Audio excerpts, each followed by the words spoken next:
activated users have at least 2 times bigger long-term retention, and also 70% more or less of activated users convert to pay. If we are calculating everything in money, this is our way to increase your ARR as well. This is why I realized we need to focus on user onboarding. More people get into the product, experiencing the value, staying there. And also, this is the most challenging part for the user.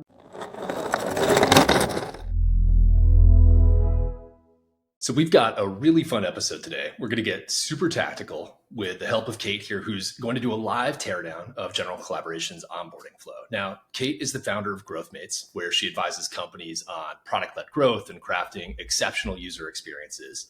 And I'm going to let her share more about her expertise, but she was super early at Miro, started as, I believe you were their first growth designer, and you eventually became head of growth design.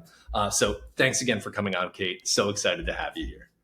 Oh, thank you, Elliot, for having me here. It's my pleasure and honor to join and to hopefully make a useful teardown of your product. I will try to be polite as much as I can, but honest and straightforward as well with my comments and feedback. And you're right. Yes, I'm a founder of GrowthMates these days, which is my advisory practice, but also the platform, newsletter, podcast, where I share a lot of content about product-led growth, user experience, career paths, and all the themes that makes me excited these days. And before that, I've spent 6 years at Miro. I joined as a third product designer. At that time, there were no core growth. Everybody just worked on everything. It was a small startup, 50 people Oh, wow. back in Russia where I started. And during my time there, I transitioned from individual contributor to a manager, started building the growth product design team, and eventually build a team of over 10 product content designers. And we have overseen the entire growth funnel. That was amazing journey. I learned a lot, and during my time there, I've been working on user onboarding for all the time. Even when we started focusing on different subjects like engagement, monetization, community-led growth, onboarding was always top one topic. This is why I started diving deeper into that last year. Since I left, started my independent practice. Did a lot of industry research and studies on that topic, shared the playbooks, the reports about that. And now I'm helping companies with that, right? So to uncover opportunities, to uncover UX improvements, quick wins, big bets, to move the needle with activation, which is, to be honest, is the most stubborn metric ever. For sure. I'd love to hear a little of what was your path to Miro in the first place? What were you doing before that? Oh gosh. It's been 7 years ago. I've been in Russia in a small town which is called Perm. If I open the map and show you where it is, it's like literally in the middle of nowhere. Some people joke that it's a silicon taiga or something like that, because Mira, previously real-time board, was founded in that small town, and the team was pretty small. And I knew, being in that small town, that there is just one company where I would like to work in. And that time, that was real time board. And this is how I got in. I've been still studying, finishing the university, and luckily recruiter reached out to me because I had a very small dribble profile. If product designers are listening to us, they know there was a platform like Dribble, like Behance, where you showcased your work. I had some, just for fun examples of my UI UX design presented there, and this is how they uncovered me. And I was actually hesitating if I want to explore that. I felt like I'm not ready, not today. Maybe in a couple of years, even I would be able to join a tech company like that. But I just gave it a try. Did a home test on weekends, and had a 1 hour interview with the CEO. And after that, I received the offer. And that is how I joined as a UI UX designer. And then everything just started. I took every opportunity, every challenge, and combined it with my study at university. That was the most challenging first year. But after that, I think people who have combined education and with their full-time job, uh, when they finish the like education part, everything becomes so much easier. Yeah. So after that, I think my career just started like, changing with the speed of the rocket ship. So, and I transitioned, and I think I had 6 titles in my 6 years in the company. And it was a lot of fun. Yeah. How big was the company when you left?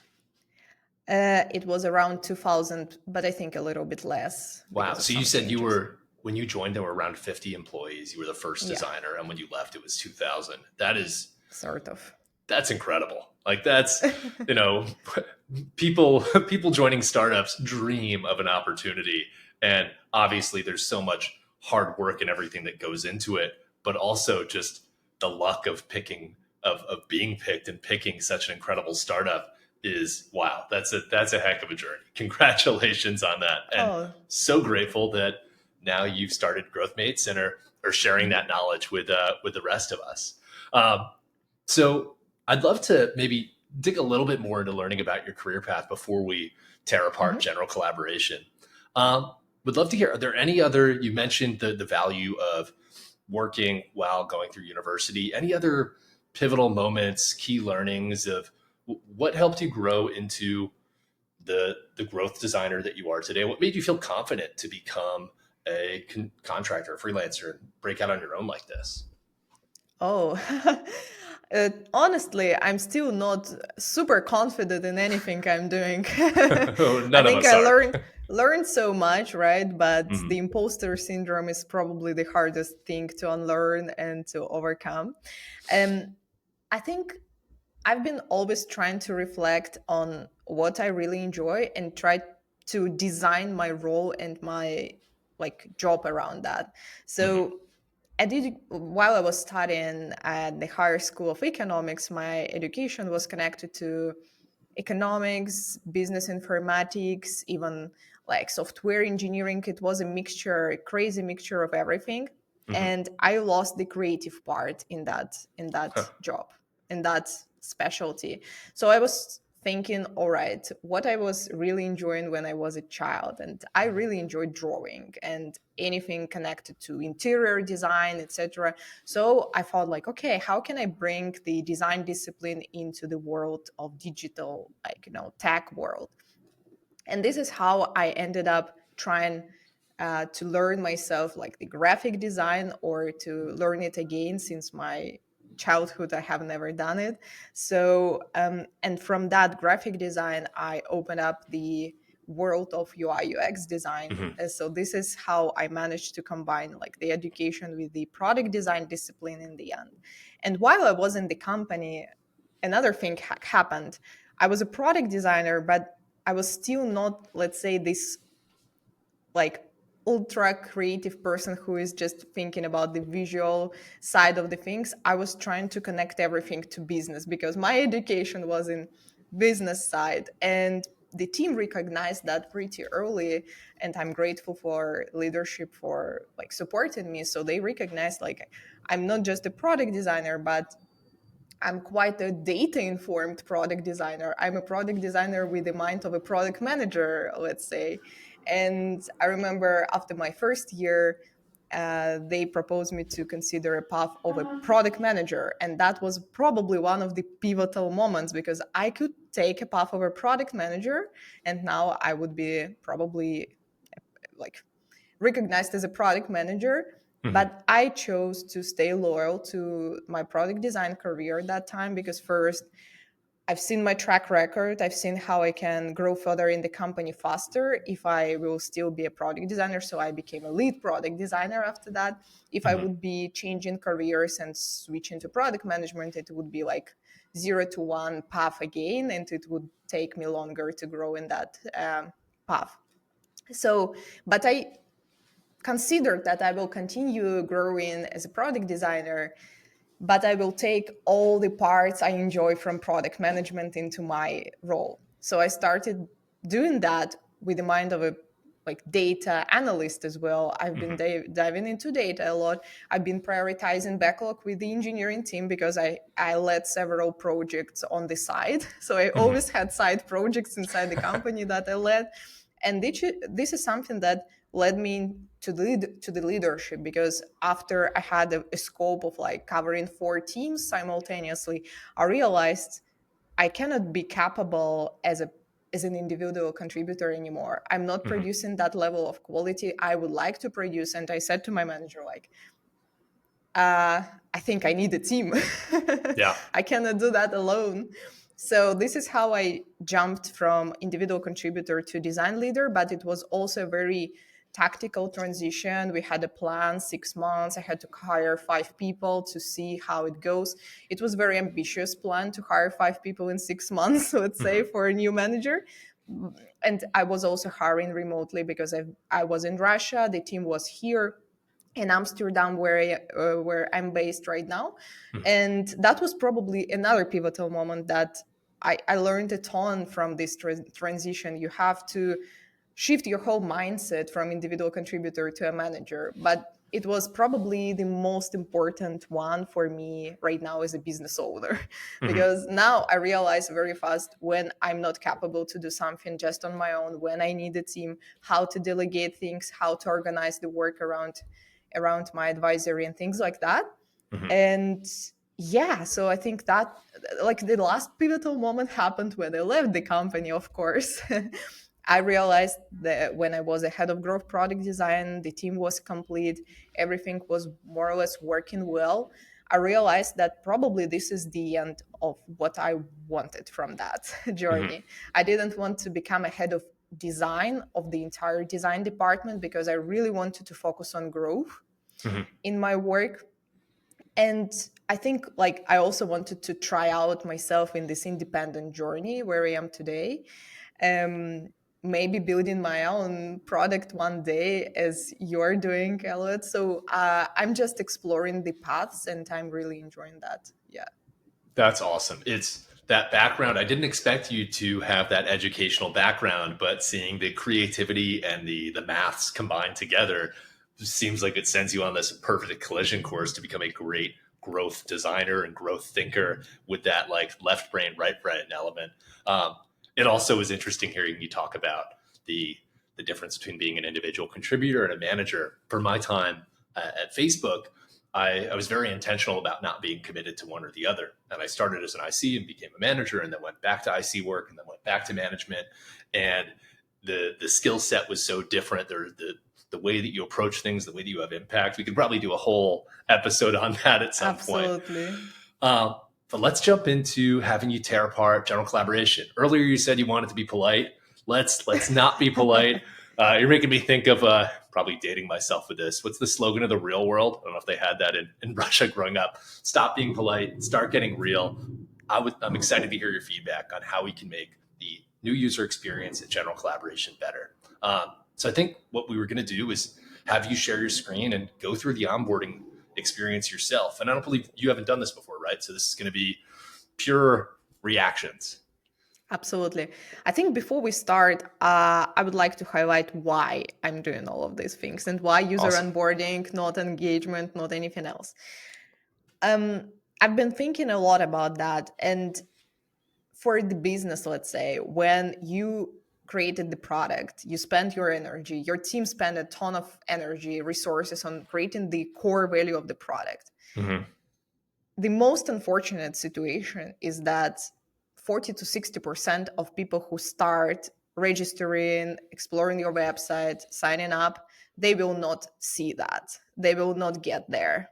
And I was thinking, this is like a very unfortunate setup. We shouldn't have this situation. We should have more people get into the product, experiencing the value, staying there. And also, this is the most challenging part for the user because there are so many distractions sometimes, so many like overwhelming things that don't let them get to this value fast. And this is why I realized we need to focus on user onboarding. And this is where I can combine this growth element plus user experience knowledge to improve that.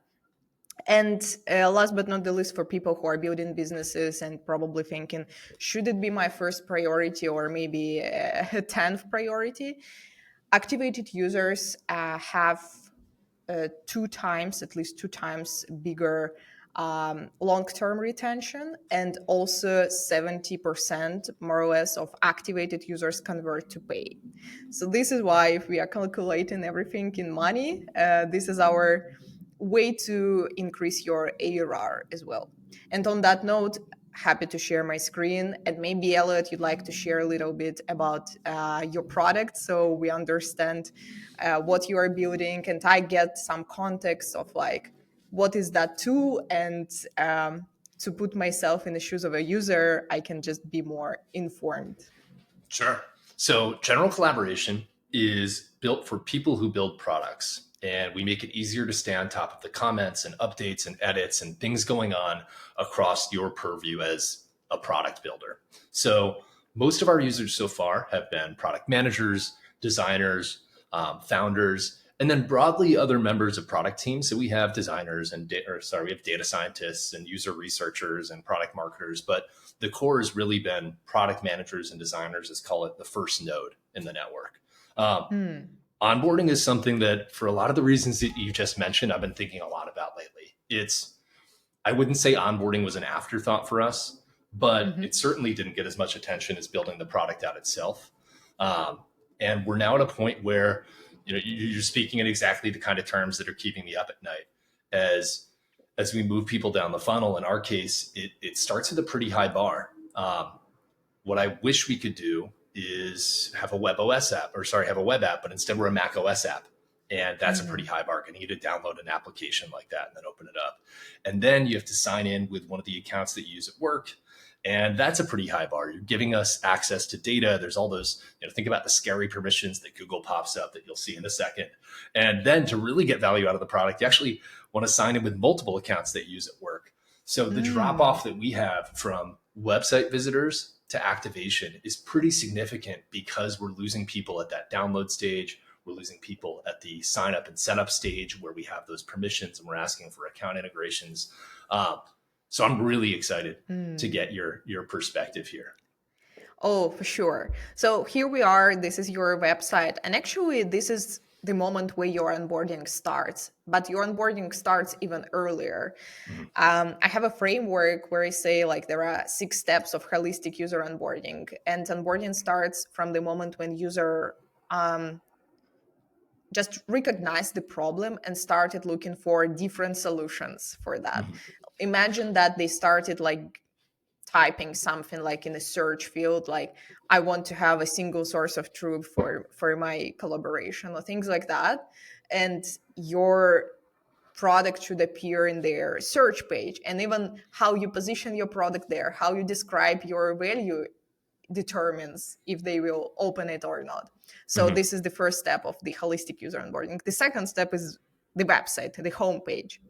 And this is where we should communicate the value of your product very clearly. So be the most brilliant collaborator on your team. Every comment, edit, and mention from all the apps you use at work in one inbox. I would say this probably tells me a bit more of your product value and positioning than this thing. Mhm.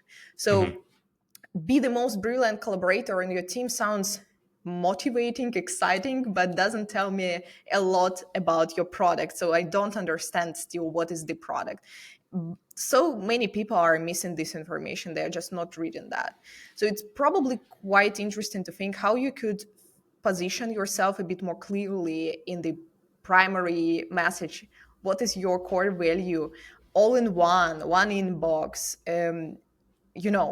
Things like could help you differentiate your product but making it more clear. Mhm.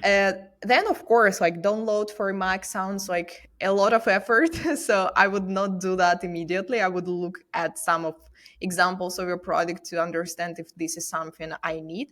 And schedule demo is also interesting. It's pretty common pattern. Human touch onboarding makes sense, especially for complex products, for sales-led motion, but it's also sort of an effort. So wouldn't do that either.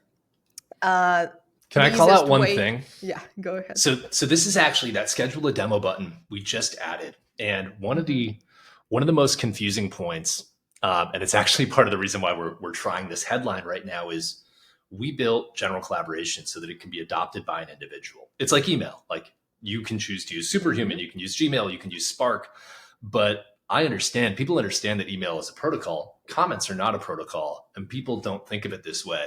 So what we were trying to do here is say be the most brilliant collaborator on your team, as in you can use this, your team doesn't need to use this. I agree, I don't love it. And then the schedule a demo is actually an escape hatch for us because so many people still don't get that they can try it by themselves. We're like, okay, if people aren't going to get this, we can't figure out how to educate it. Let's create a schedule a demo button, so if you think it is a team product, we'll get you on a call and then we'll onboard you there. But it's Hmm. I've been really struggling with that positioning and the complexity of. Now, my last startup before this, before I was at Facebook, was an on-demand pharmacy. We were Uber for pharmacy.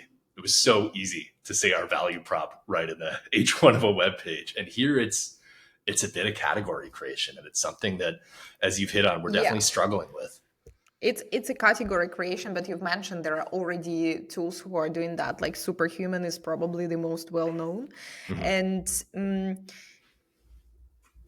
all in one like inbox experience is probably something that illustrates the idea of the product. So, but I love that you are showing a little bit here. So maybe um, I will scroll further and I Yeah, will elaborate more. cool. So what is great here is that you're showing the example of the product. It looks simple, interesting, nice.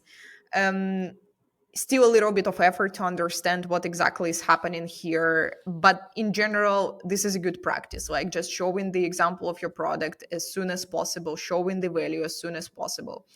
Another extra mile from that, if you would like to explore that, because your product is relatively new and unique category, maybe specifying here a couple of use cases or a couple of specific job stories Mhm. could make it a little bit more clear what exactly is happening here.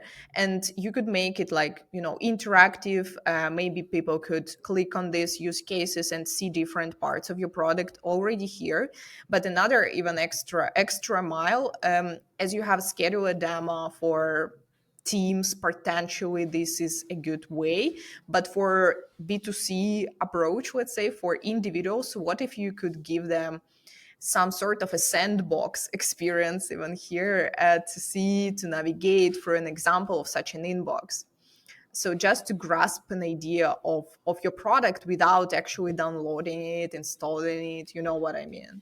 Mhm. um, this is something, this we can call it a shortcut to artificial aha moment.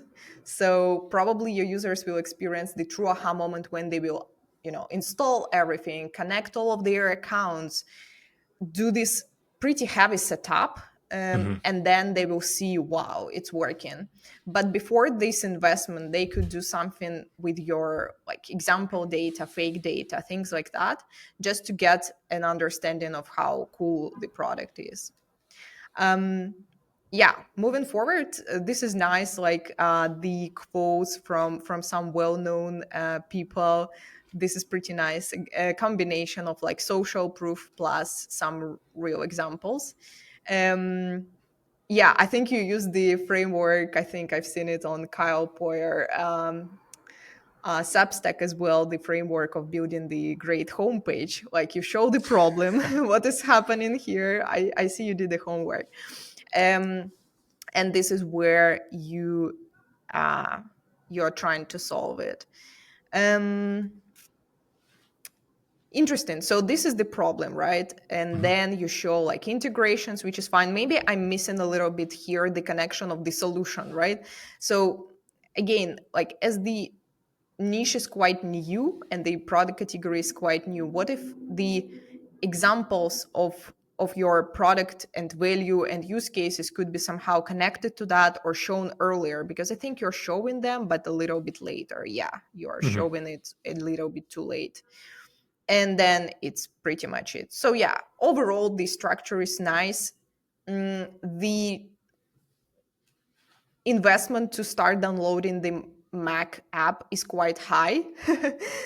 And probably to overcome this breach, maybe there would be an interesting way of trying and clicking and exploring it here.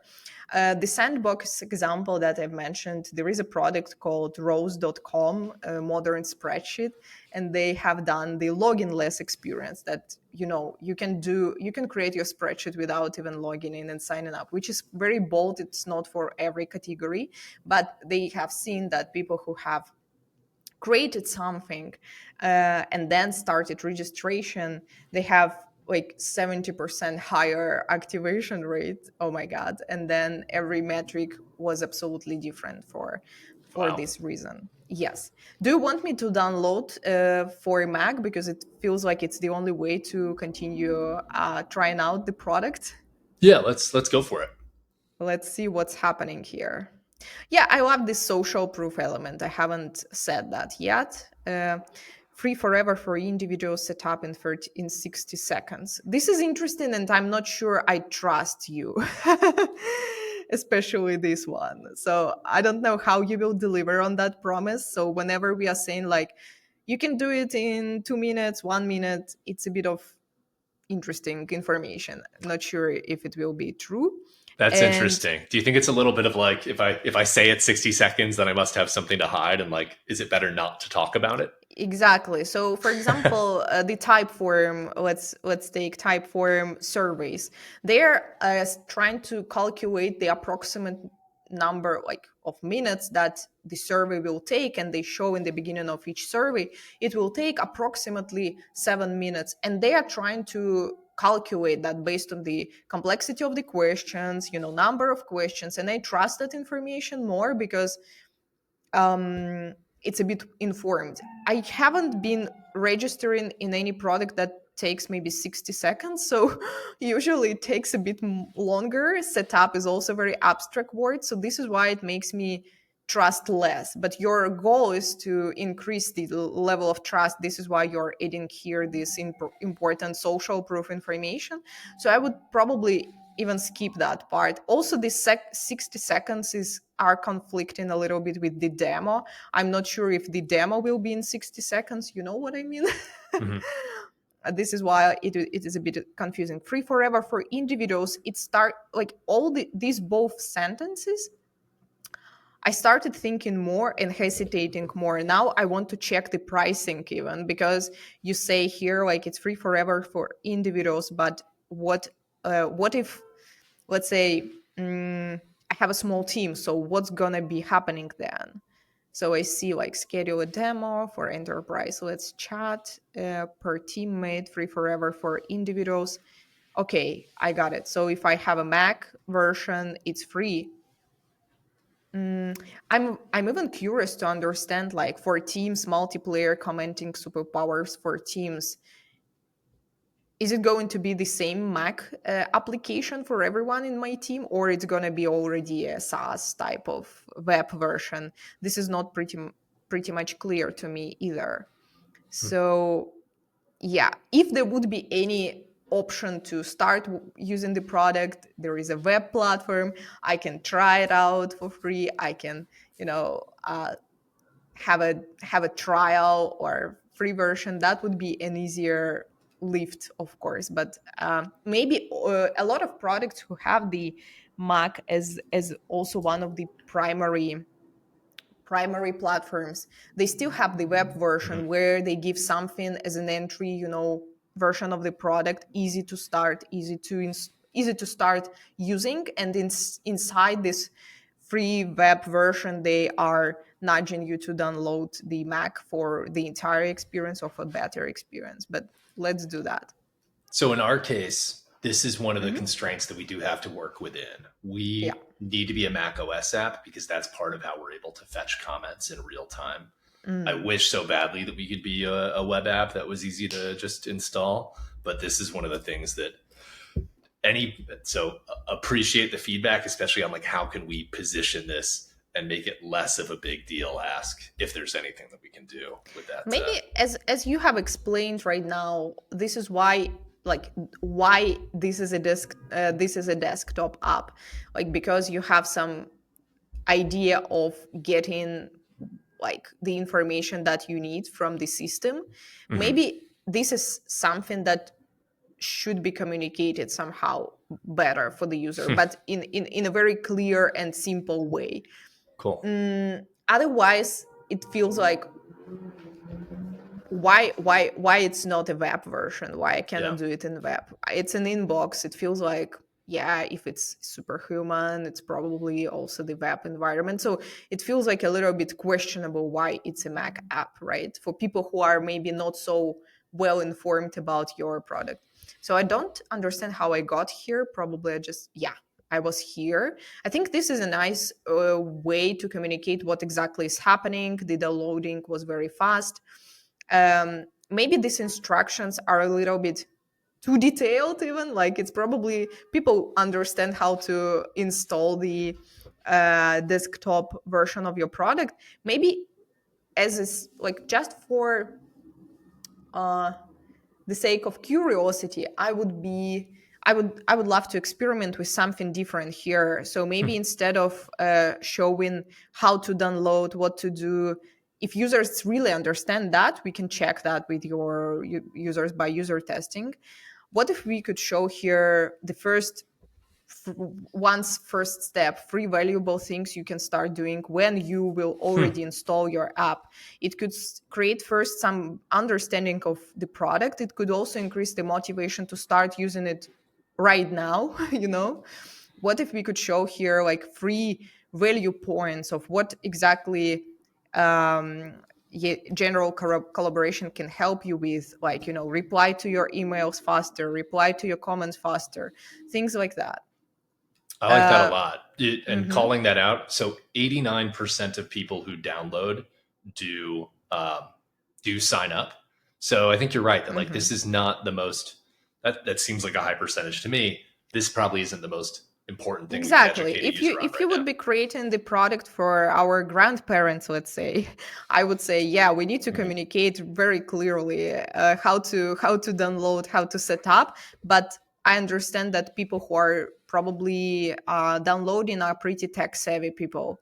So this is why we don't need to use that real estate here for things like that. So should I start installing it, right?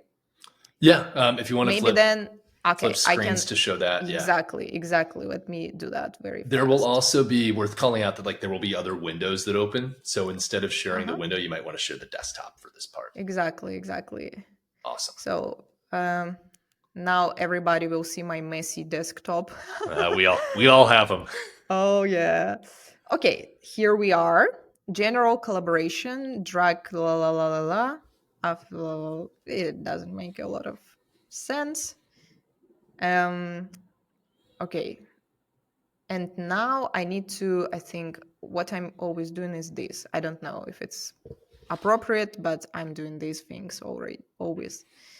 Um, I love this labor illusion and like explaining what is happening actually. Oh, this is interesting. All of your comments from all of your apps in one place. Like from what I've was reading so far on your website page, on like other surfaces, this is probably the most valuable message I have ever seen yet. So it's very clear, all of your comments from all of your apps in one place. Honestly, I would think of that and replace what you have on your website right now with that message, maybe even maybe shortening it a bit, maybe specifying a bit, but it really explains the value. Like what we put on the website is something that we think of the aha moment of the user, and aha moment is the core value of your product. So if you think when your users experience the first value for the first time, when is that moment? So just think about that. Maybe it's the moment when they connected everything and they just have seen all their comments in one place. If that is the case, this is your aha moment then. Okay. I don't want to read that. I don't like a lot of text here, but I will do that. GCs, it's also like a bit of unclear acronym so far because I'm not experienced with it. So it's a bit hard to read that. Cross app inbox. Cross app is also like a little bit a new Clunky. term. Yeah. Inbox. knows exactly which comments, messages, and updates you need your attention most. I like the need your attention most. It's about prioritization. So if you remember superhuman positioning back in the days, they said like, we are replacing your assistant. We are like, you will not need an assistant if you have superhuman. So this is an interesting way of how to communicate the value to the user. It's about saving time. It's about having a single source of truth. You need to communicate these things in a very simple words here. So I think this communication is quite complex. A lot of people will not read that or will not understand that. So looking at the visual, I think I didn't notice the integrations. I think these are the integrations because of my screen size. Mm, sync my apps. So for me, logically, these things should be somehow close to this button because this is about syncing apps, and I could skip that part and wouldn't realize that I actually can connect all of these apps with the GC. And this visual, I'm not sure if it adds extra value, to be honest. Mhm. So I would keep it rather simple, even maybe like focusing user attention more on the ability to connect all of these apps and start from that. And I would be curious to start doing that, and then the copy here could be also connected to that action. And I think it's pretty much connected, so I would even skip that. Mhm. Not a strong opinion, but maybe showing this product interface even with a lower fidelity, without names, without this text, not overloading with that. Very, very like skeleton style, but also showing these valuable things, because I think it's interesting to understand that all of these things can be in one place. So I will click that. And now to start sync your favorite work app, works inside all of apps. You use it work, sign into the first app now, la la la. Too much. You'll have time to add all of your apps. So actually, you're asking me to sync only one app right now, right? So I will not have to install them all, which is good, but not. I think it's not clear yet if your ask is just to connect one app. To start, sync your favorite work app. Maybe this part could be easier, just one liner text, like just one app with the digit, like just one app to get started, finish later, things like that. Just very, very, very short. Google Figma. I'm curious how you suggested that. Do you know my apps that I have on my Mac? Or because I don't have linear, I think, or Jira, These are just the most popular apps that we started with. most popular apps. Yeah. Interesting. And are you like at this point? I will start asking you some questions. Yeah. Are you gathering some profiling information about your users, like their role, the industry, things like that?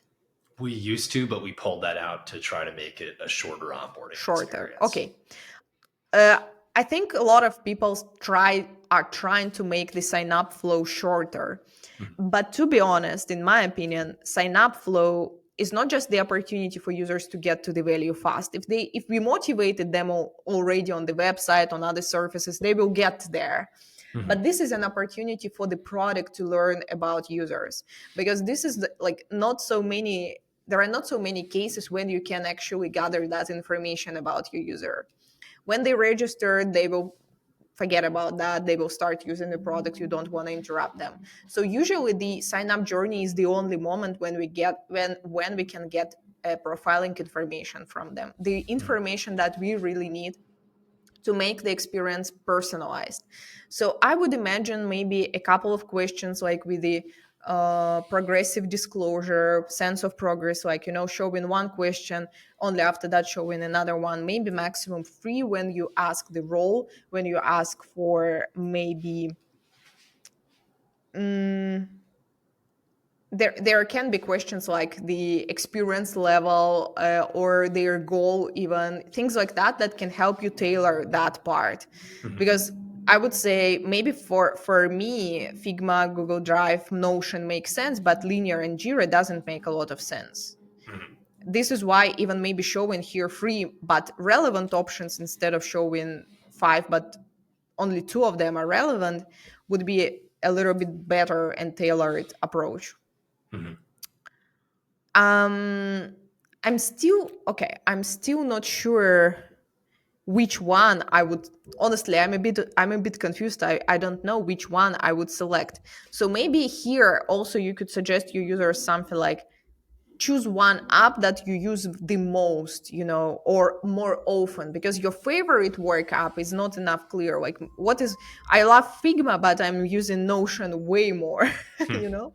and I have more comments in Notion than in Figma. Maybe if the power of your tool is exactly in comments and replies, to start sync the app where you have the most communication, the most comments, so you can see that if I connect Notion, maybe you can deliver value to me faster. I will have plenty of comments there, Mhm. you know um That's a really i'm good call out. I'm a bit confused because I don't know what will happen, but let's do that. Can Let's do you? I think we Notion. dropped the screen share too. If you can start that again. Okay. Okay. Oh, so you don't have a screen share from me? Yeah, Oh, we only that's lost it a weird. second ago. Okay.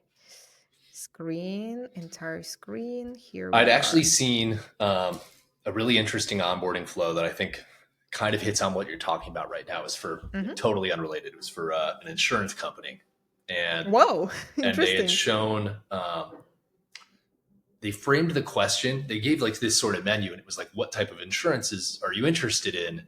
And you would select whatever, home and auto and life, Hmm. and then the next question was, which do you want to start like set up first? So maybe if we reframe this to your point of making this a form, an experience that builds on itself, saying like, which apps do you use? And then we can say, which one do you want to integrate with first? Or framing it as like, which one do you have the most comments in? Might be Yeah, a way exactly.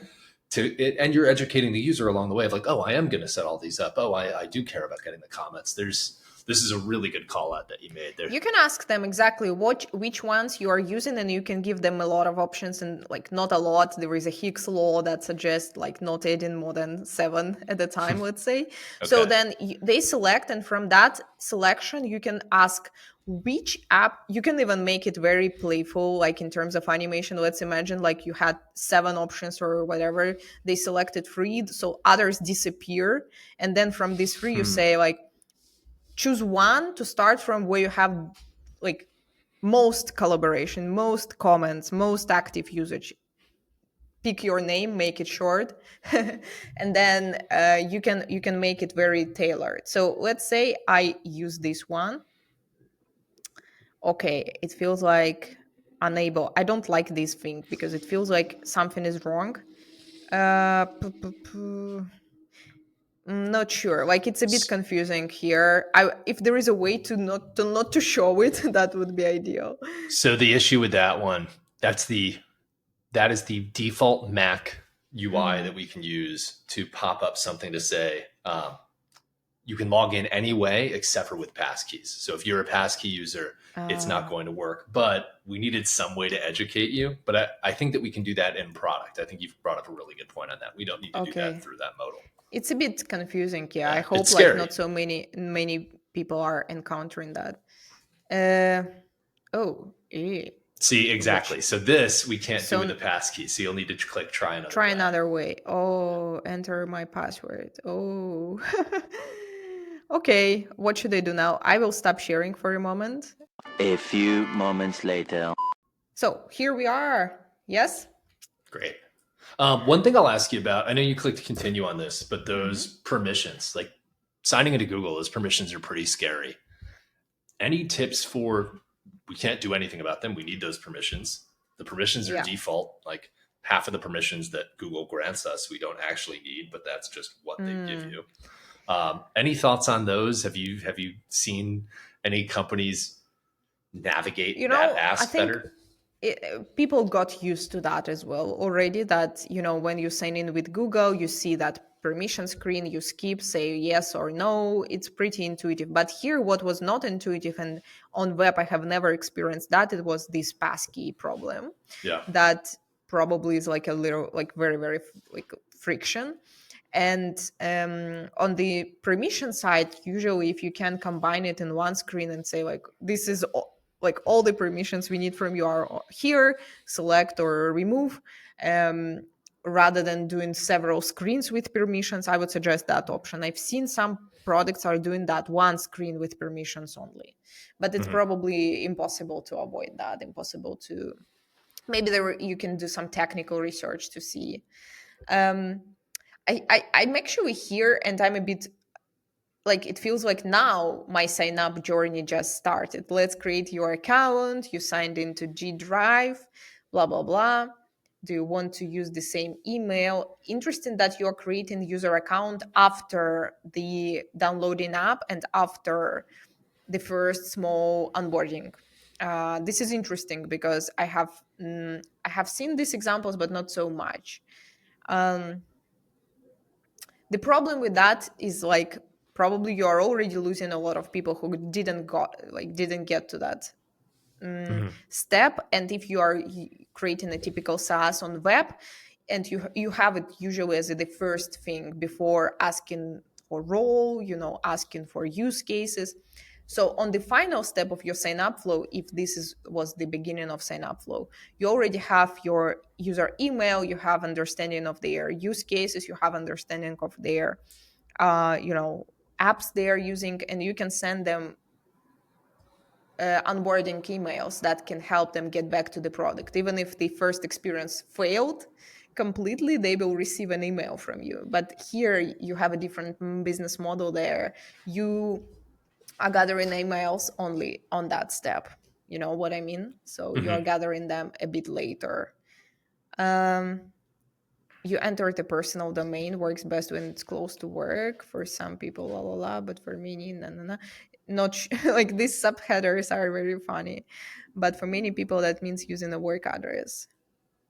Maybe it would be great if you keep all this communication a little bit more simple across the entire platform.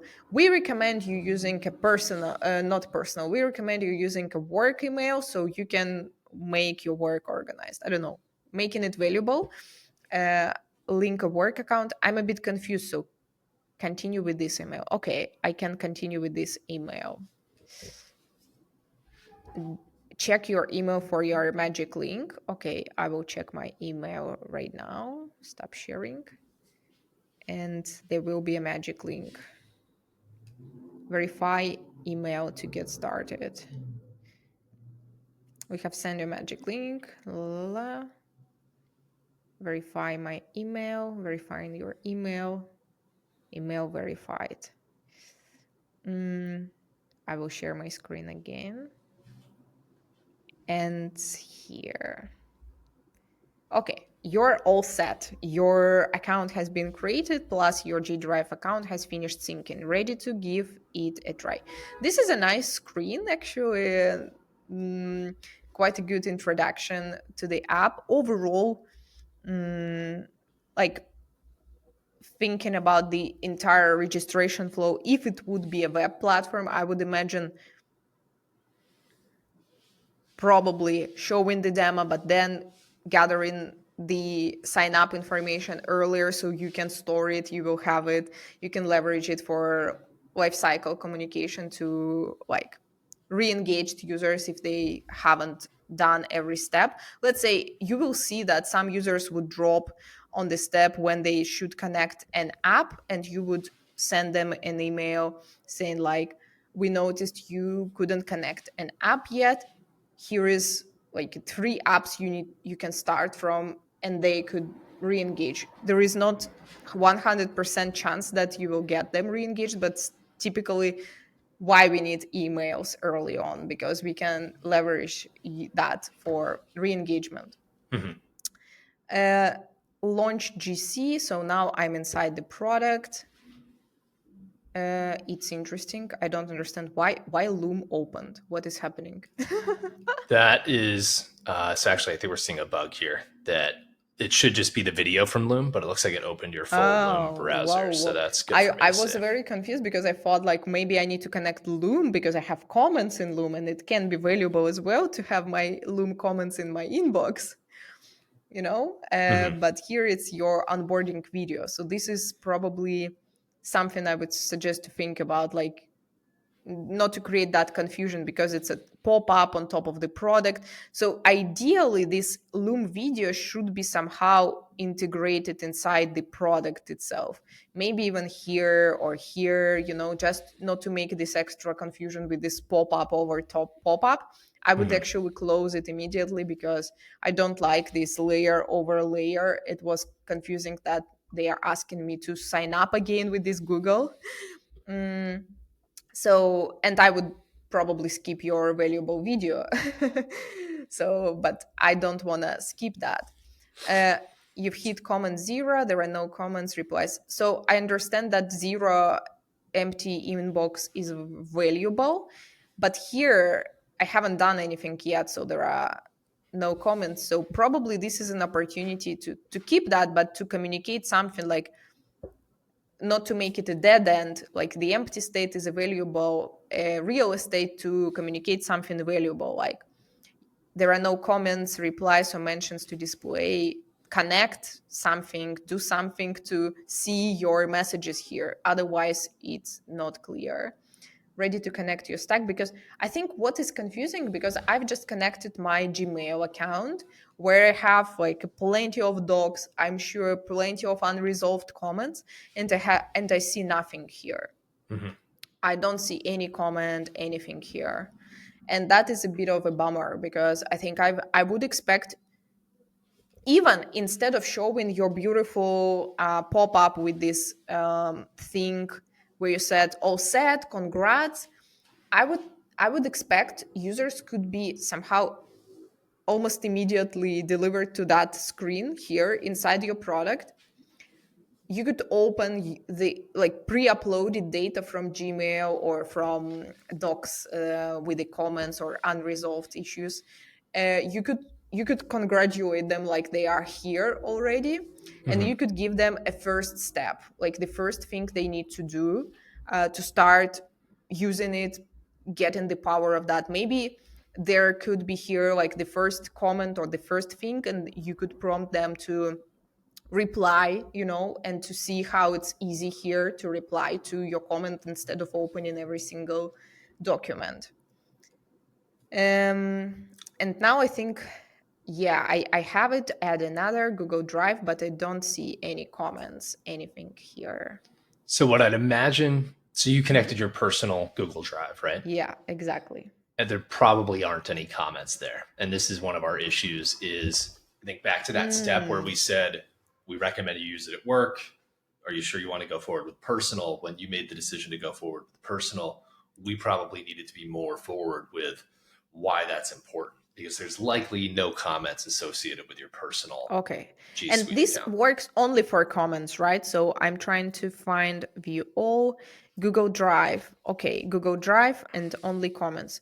I'm sure that there are comments which I haven't replied yet. Mm, So we would only show you uh-huh. right now. Our logic is we show you comments that you haven't replied to that were created in Yeah. the last 14 days. 14 days. But yeah, there might be the comments that I already have seen, but I haven't replied. So they are not entirely new notifications. But you're right. Like maybe, and these situations might be, we need to be data informed here. But in case that most of the users who are connecting their first app, they don't have these immediate comments that need their reply. If this is the case for more users, There this is needs to a be good, value right here. Yeah. exactly, this is the area to think of the improvements, because if they don't have anything here, right, so they cannot experience the value of the product. What we can do to help them understand that, because here you just asked me to connect my app, I did that. You said like we synchronized your Gmail account, and now you ask me to do more without Hmm. delivering the value yet. Hmm. And this is the most like common mistake usually, like we just ask users for more and more, like connect these, do that, but we are not giving them anything in return. So trigger action reward investment hooked model is just broken. And then they are just closing everything and never getting back here. Mhm. So here I would think about how we could deliver the value to them in case if for the Gmail in that particular case I really didn't have any comments. You could communicate that here. Mhm. We can be transparent about that. You can say like it seems like you didn't have any comments in the 13 days, or maybe instead of that, what if we could um, give here still some pre-upload some comments that I already replied. I'm sure that there are comments that I opened, I've seen, but I didn't reply yet. It means Mhm. that maybe I forgot about them. And what if we could change the logic slightly? So maybe you could still show something here, because I would be delighted if I would see here my comments from different docs in one place. I would see, oh my God, there is a comment from 2 weeks ago. I haven't replied yet. And I totally forgot about this comment, you know? And maybe you could say, like, Kate, there is a comment like from, you know, Gmail is doing that follow up. You haven't replied to that emails that was sent 7 days ago. You could say, hey, Kate, you didn't reply to the comment that was 2 weeks ago or a bit more. Do you feel it's like it worth your attention? But it would be at least something, at least some start, and it would be a valuable start. Mhm. So here it's not showing me how it can work as a single source of truth for my inbox, basically. So Mhm. that would be my idea of like mental model for you to think about. So to put it simple, this first screen that users see when they finish the registration, ideally this should be immediate shortcut to your aha moment. Uh, we should make sure that here, what they see, what they do in the first session, this should be their aha moment. Mhm. This should be the connection to experiencing the core value for the first time, basically. And then I think that would be amazing start, and then they could start connecting even more apps after that, but just after experiencing this value for the first time. This was, I think we hit on every one of the little issues that can happen during our onboarding. You got to experience, and getting to see you experience the passkey issue and the trouble trying to connect the accounts and choosing to connect a personal account instead of a work account and not having any comments was terrible first user experience. But as far as getting feedback, this was the worst thing that could have happened. Was everything could have worked and you could have had this like dream scenario where there's Uh, a ton of comments. So this yeah, was that would be a great fantastic. promotion of your product then. That's not what I need right now. What we need is this sort of feedback. And I think there's so many incredible learnings that we've gotten from this. Any anything that you consider, I'll call it like your greatest hits, things that we didn't get to touch on through this onboarding flow, but you think are more generally applicable that people need to be thinking about when it comes to creating a great first user experience.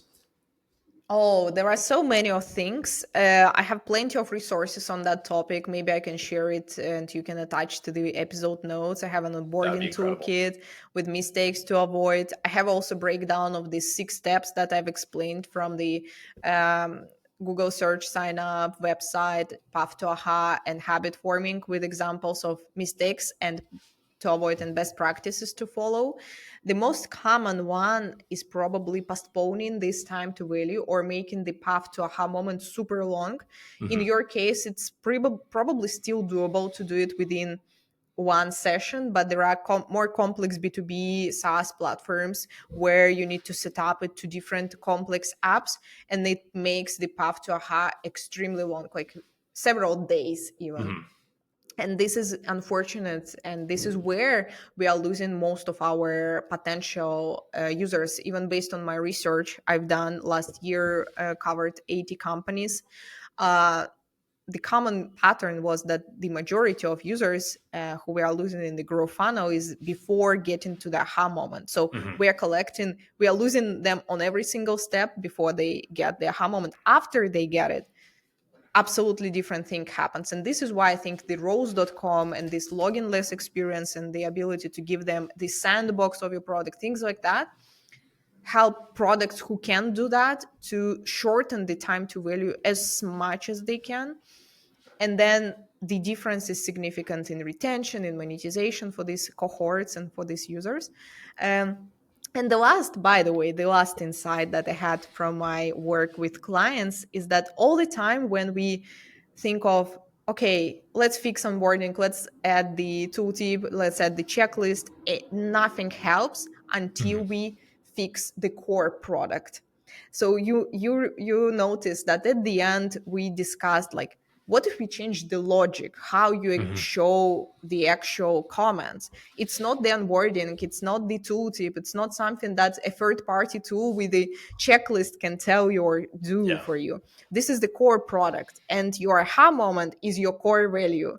This is why I think whenever we uncover opportunities that really work, that really worth investing, they're always connected to the core UX, to the core UX of the platform. Kate, this has been such a phenomenal conversation. I am so grateful for you coming on.